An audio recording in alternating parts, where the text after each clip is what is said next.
The 2022 International Youth Week is to create the awareness for the world to leverage the full potential of all generations for the achievement of the Sustainable Development Goals.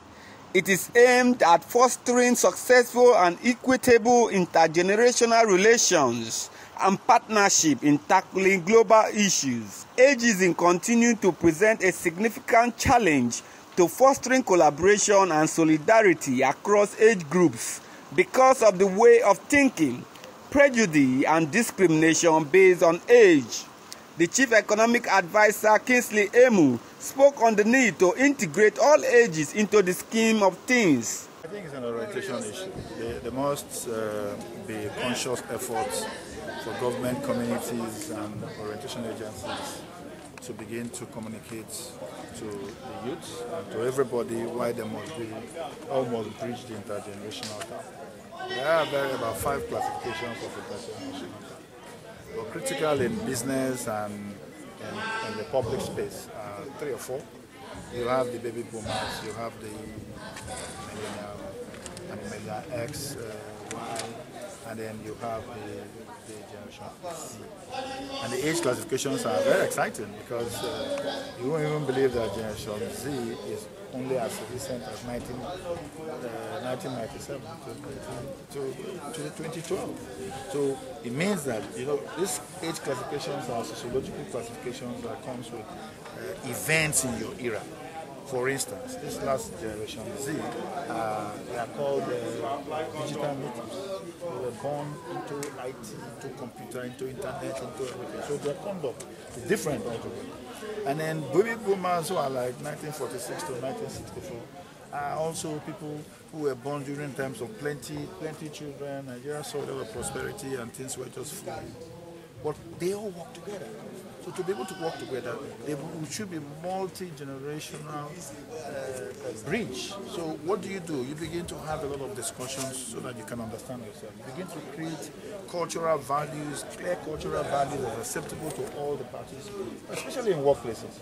In workplaces in particular, if you want to, as a baby boomer, if you want to hold back a generation Y or generation X to observe the 9 to 4, you may just be running into some crisis with him and his mannerism.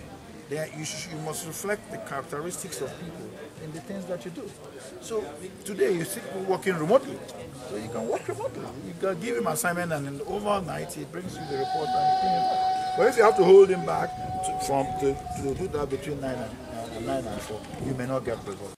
The Commissioner for Youth Development, Ifeanyi Okowa, emphasized on intergenerational connectivity and transfer of knowledge. So for us today, we decided to have a master class section where we delve into the issue or the theme for the year, which is intergenerational solidarity, trying to bridge this gap across generations. It's a discourse, and the essence of that is for us to be able to look at this issue and see how we can bring it to shore or to fore, where government and every critical stakeholders, both the family, the various religious organizations, see how we understand that the need for that intergenerational synergy for the nation to move. Because when there's a disconnect, it's very difficult for like the speaker said, for there to be trust, for there to be synergy, for there to be a transfer of knowledge. You understand? This is just part of it too. We have an exchange section from Youth Parliament, and they will be having a program on Friday with Lagos State Youth Parliament. This is the House of Assembly. The message from Delta State government is consistent. And one, we thank the youth for being active partners in driving development in Delta State. We thank also our religious bodies and our parents. also being partners with governments. But for the youth, we want to encourage that we channel our energy, we encourage youth to channel their energies to positive youth, shun social vices, and also even be patient with the older generation in terms of trying to see what you can garner and add to the generational, to the current generation knowledge to be able to better their lives. But by and large, we are very grateful to Delta State youth. They have been most supportive, and Governor Okowa and the government of Delta State is always very ready to listen and to see how collaborations can be built. The senior political advisor to the Delta State Governor, Honorable Keme Solomon, in his goodwill message, spoke on the theme of the celebration, while Ambassador Caroline Esikpedo urged the younger generation to bring value to all they do.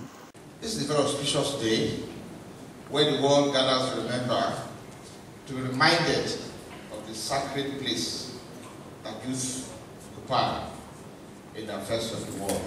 It is important that there will be interconnectivity between generations. The youth will have to understand that they need lessons from the old generation moving forward.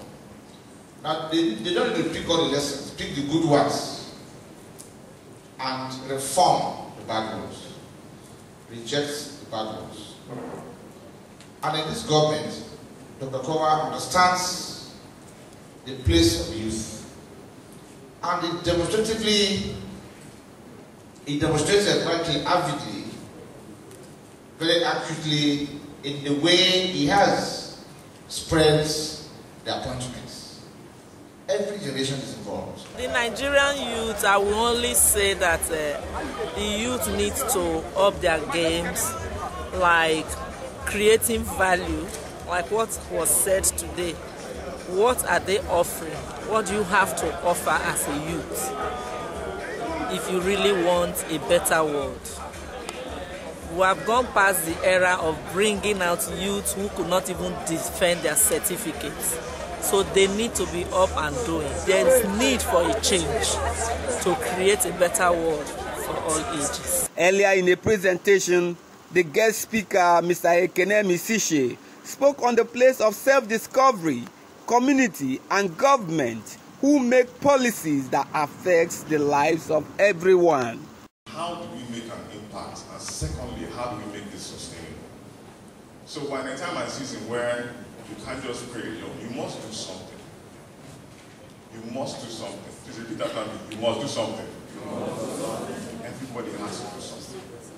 And because that's the only way you're able to leverage your full potential. Everything I'm going to talk to you about comes down to three things. Three things. The first one is you. The second one is your community. And the third one is government. Three things. You, your community, and government. So the three things I'm going to emphasize today based on the theme of what we're going to talk about. Why am I saying this? It's a journey. Know thyself. Know that one, you are born to do great things. And number two, it's a journey that you must keep going. How do you go around this thing if you don't even understand who you are in the first place? So the question to every single person is, number one is, what is your vision? The first thing I said was you. And under that I said, what is your vision? Number two, community. So you're placed in a community, whether it's different local governments around Delta State, or you're from another part of Nigeria. But God has placed every single one of us in a community. The question is, what are you doing in that community? How are you changing lives in that community? Or are your problems so big that they crowd out the noise of what you can do? Charles Kosipre for Quest News.